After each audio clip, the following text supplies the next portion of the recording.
जी। Senior citizens को लेकर के देखिए, उनके भी टैक्सेशन को और जो टैक्स स्लैब्स हैं वो सब कुछ सेम है जो रेगुलर नागरिकों के लिए है, आम नागरिकों के लिए है।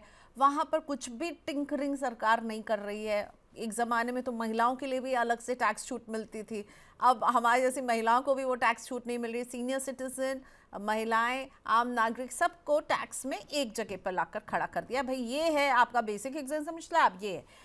वहाँ कुछ चेंजेस क्या सीनियर सिटीजन के लिए हो सकते हैं जिनकी आय बैंक एफडी से हो रही है? क्या हम वहाँ पर कुछ चेंज दे सकते हैं? क्या अलग स्लैब पे बात हो सकती है? सीनियर सिटीजन को कुछ मिलना चाहिए सरकार की तरफ से। देखिए मैम, जहां तक ये स्लैब स्पेशल आने की बात है, मेरे को नहीं लगता सीनियर सिटीजन को कुछ मिलेगा।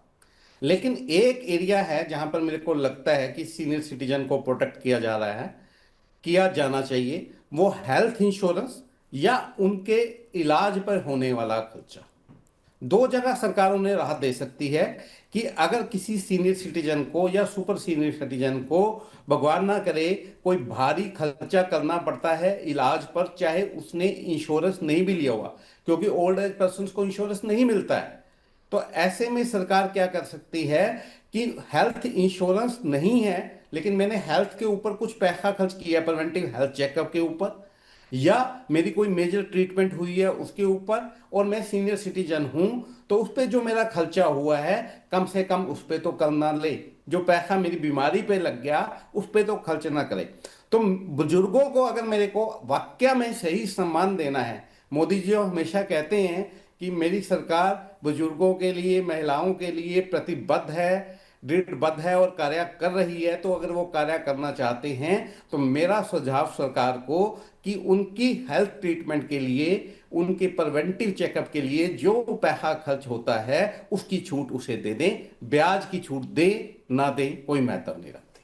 तो यानी जो ATTTA और ATTTB हमें बैंक से होने वाली एफडी और तमाम जो भी इंटरेस्ट हमें मिलता है, जो छूट है, उसमें आपको लग रहा है कि कोई चेंज नहीं होगा? बैंक एफडी नहीं, बिल्कुल क्योंकि नहीं। ऑलरेडी वो स्लैब बढ़ जाएंगे। ओके। सबके लिए बड़े हुए, 15 लाख हो जाता तो 15 लाख तक, वहां तक उनको भी टैक्स नहीं लगना है। तो आपने मान लिया कि 15 लाख हो ही जाएगा, इनकम स्लैब जो है एग्जामिशन का बदल देंगी सरकार। पिछली बार मेरी बात सच्ची हो गई थी, शायद हो जाए। चलिए, आपके मुंह में घी शक्कर, मुलाकात होगी बजट डे पे मनोज सर। लेकिन देखिए, हम मनी 9 हैं तो मनी की बात कैसे नहीं करें। एक जो है निवेश पर जो है हम जानना चाहेंगे कि इस पर आपका क्या टेक है, specially long term capital gain में जो 1,25,000 का गेन है वो एग्जेम्प्टेड रहता है और उसके ऊपर के गेन पर छूट मिलती है। 12.5% इस पर टैक्स आपको देना पड़ता है, होल्डिंग पीरियड के हिसाब से ये तय होता है। तो क्या लग रहा है, long term capital gain tax पर कुछ सरकार की मेहरबानी होगी? इसके जो एग्जेम्पशन है 1,25,000, उसको एक्सपैंड कर सकती है क्या सरकार? देखिए मैं यहाँ पे ना एक उदाहरण देना चाहूंगा। जब से ये मोदी पार्ट 3 आए, जी। यानी 2024, हाँ। तब से स्टॉक मार्केट वहीं स्टेबल है। 26,000 का जो बिल्कुल निफ्टी का स्टक है वहां मार्क है, पर। एक ऐसा मार्क बन गया है कि 26,000 को टच करते ही नीचे। उसके बहुत सारे कारण हैं, अलग अलग रीजन्स हैं, लेकिन दोबारा निवेशकों के लिए, शेयर बाजार को अधिक आकर्षक बनाने के लिए सरकार लॉन्ग टर्म कैपिटल गेन की जो ये 1,25,000 की एग्जम्पशन है, इसे बढ़ाकर 2 लाख कर सकती है, कर सकती है। दूसरी चीज, मेरे को फिर दोबारा लगता है कि 12.5 से दोबारा 10 पे भी आ सकते हैं। अरे क्या बात तो कह रहे हैं आप! मार्केट, तो बड़ी खुशखबरी की हाँ, बात हो जाएगी ये तो। मतलब टैक्स कम ये करना, ये बड़ी बात है। टैक्स हमेशा बढ़ता है। आप कह रहे हैं LTCG पे जो टैक्स लगता है लॉन्ग टर्म नो नो वाले नो, गेन वो पर। सिर्फ लॉन्ग टर्म की बात कर रहा हूं मैं। हाँ, मैं वही क्योंकि कह रही हूँ, लोग, LTCG सरकार तो। चाहती है कि बाजार में निवेशित रहे हम, ओके। बाजार छोड़ के भागे ना। जो निवेशक भाग रहे हैं बाजार में, चाहे उनके शेयर नुकसान में हैं, तो वो नुकसान बुक करके बाजार से दूर ना हो। बाजार में बनाए रखने के लिए, इन्वेस्टमेंट को इंटैक्ट रखने के लिए सरकार ये कड़वा घूंट पी सकती है।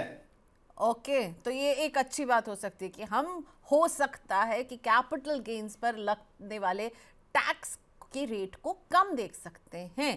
बिगड़े हालात में कैसे बनेगी बात? जनता को चाहिए एक ही जवाब, क्या टैक्स का बोझ कम करेगी सरकार? टैरिफ का डर जब तक नहीं होगा पार, मुश्किल में रहेगा कारोबार। रिफॉर्म के एजेंडे से पीछे नहीं हटना है, लेकिन आगे क्या?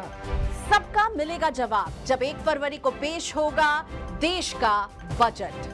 बजट 2026 का 360 डिग्री कवरेज सिर्फ मनी 9 पर। इकोनॉमी, शेयर बाजार और आपके इन्वेस्टमेंट पर क्या होगा असर, जानिए और समझिए हमारे साथ दिन भर।